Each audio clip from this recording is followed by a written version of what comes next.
الحمد لله حمدا يوافي نعمته ويكافي مزيدا. يا ربي لك الحمد كما ينبغي لجلال وجهك وعظيم سلطانك. سبحانك اللهم احصيتنا وإن عليك أنت كما احصيتنا على نفسك. وأشهد أن لا إله إلا الله لا شريك له والعزة والقدرة والحيبة والملكوت والجبروت والكبرياء والعظمة. وأشهد أن محمدا عبده ورسوله وصفيه وحبيبه وخليله ومصطفى. وبعث الله بشيرا ونذيرا وداعيا إلى الله بإذنه سراجا ومنيرا. أشهد أن ربي بلغ رسالتي وأدى أمانة ونسى الأمة وكشف الأمة وتركنا منهجا ليلا ونهارا ولا يزيغ عنها إلا حالك. والصلاة والسلام على نبي الكريم وعلى أهله أجمعين والطيبين الطاهرين ومن اهتدى برب العالمين.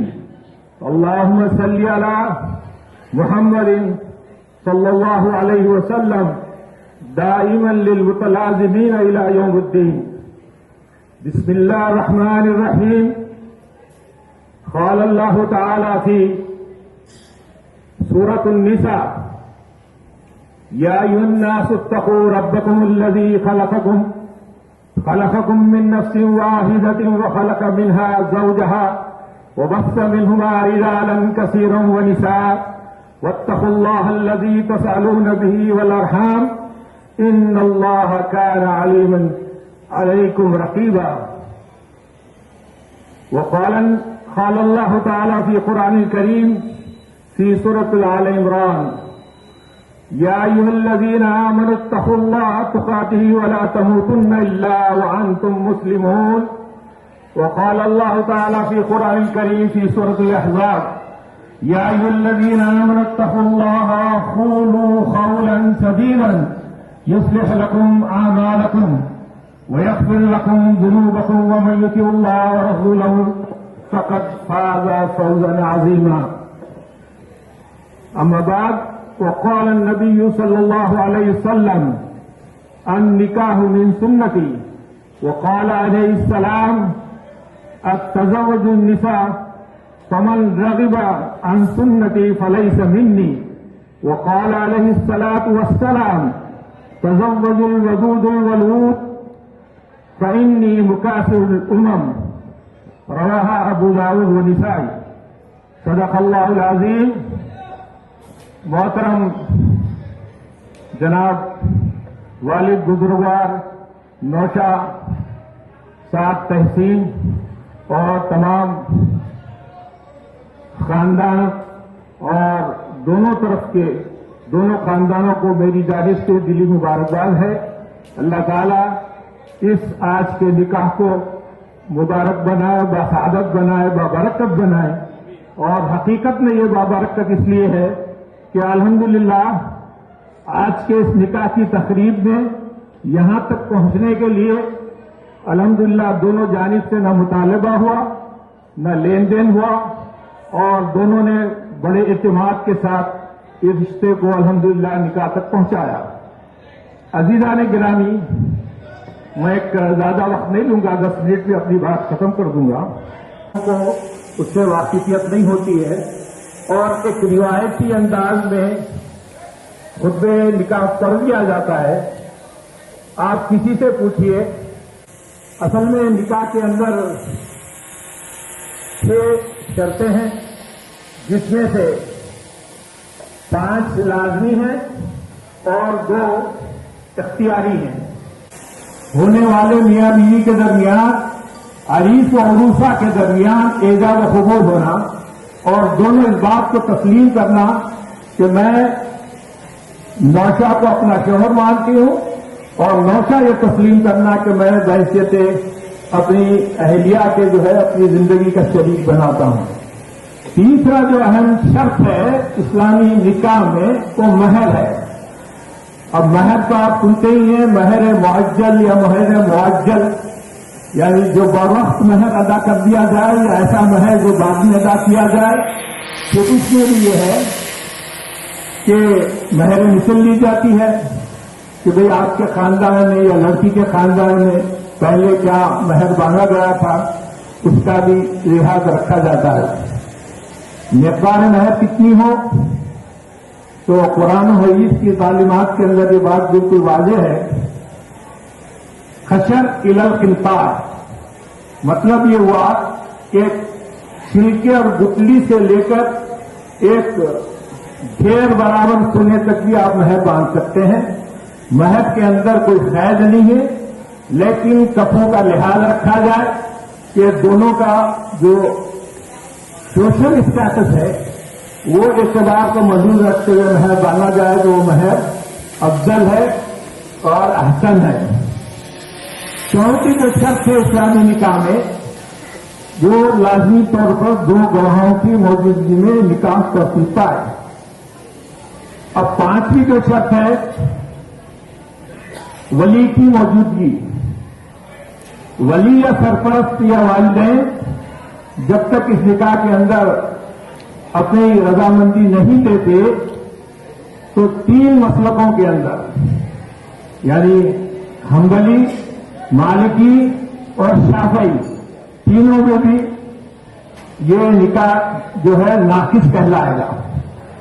صرف امام ابو حنیفہ کے پاس لڑکی کو یہ پورا اختیار ہے کہ وہ اپنا نکاح کے سلسلے میں خود ڈسیشن لے، اور اس کا ولی اور سرپرست بھی اگر اس کی تائید نہیں کرتا ہے تو تب بھی وہ مختار کل ہے۔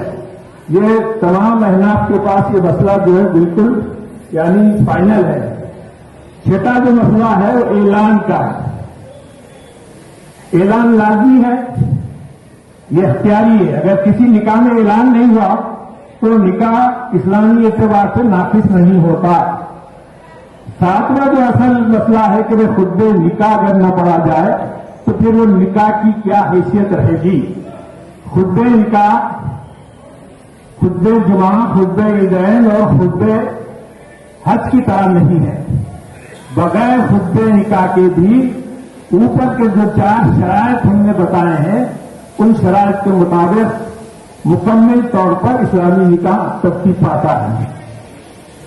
عزیزان گرامی، بہت سارے ہمارے حضرات کو یہ بھی پتا نہیں ہے کہ اسلام میں کتنے قسم کے نکاح ہیں۔ اسلام میں 6 قسم کے نکاح ہیں۔ پہلا تو نکاح جو عام طور پر مسنون نکاح لکھتے ہیں، دوسرا نکاح مدنی ہے۔ آپ بولیں گے نکاح مدنی یہ کیا ہے قاضی صاحب؟ نکاح مدنی وہ نکاح کہلا جاتا ہے جو سول میرج کے طور پر جو لوکل اتھارٹیز کے پاس جا کے رجسٹریشن کرواتے ہیں، چاہے مسلم ملک ہو یا غیر مسلم ملک ہو، اس کو نکاح مدنی کہا جاتا ہے۔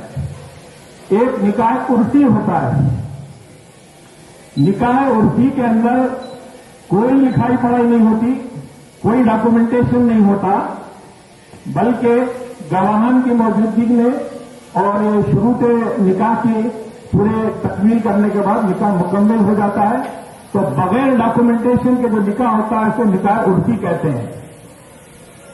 چوتھی ایک قسم ہے جو عام طور پر مسلم ممالک میں بیچ میں یہ بہت بڑے پیمانے پر ہو رہی تھی، وہ نکاح سری تھا، یعنی ماں باپ سے چھپا کر، سوسائٹی اور سماج سے چھپا کر نکاح کیا جاتا تھا۔ تو سارے علماء عالم اسلامی نے اس نکاح کو رد کر دیا اور یہ نکاح کو حرام قرار دے دیا۔ کوئی مرد اور عورت، کوئی لڑکا لڑکی اگر آپس میں سیکریٹلی نکاح کر لیتے ہیں تو اس کو تمام علماء عالم جو ہے قبول نہیں کرتے، بس اسے حرام قرار دیتے ہیں۔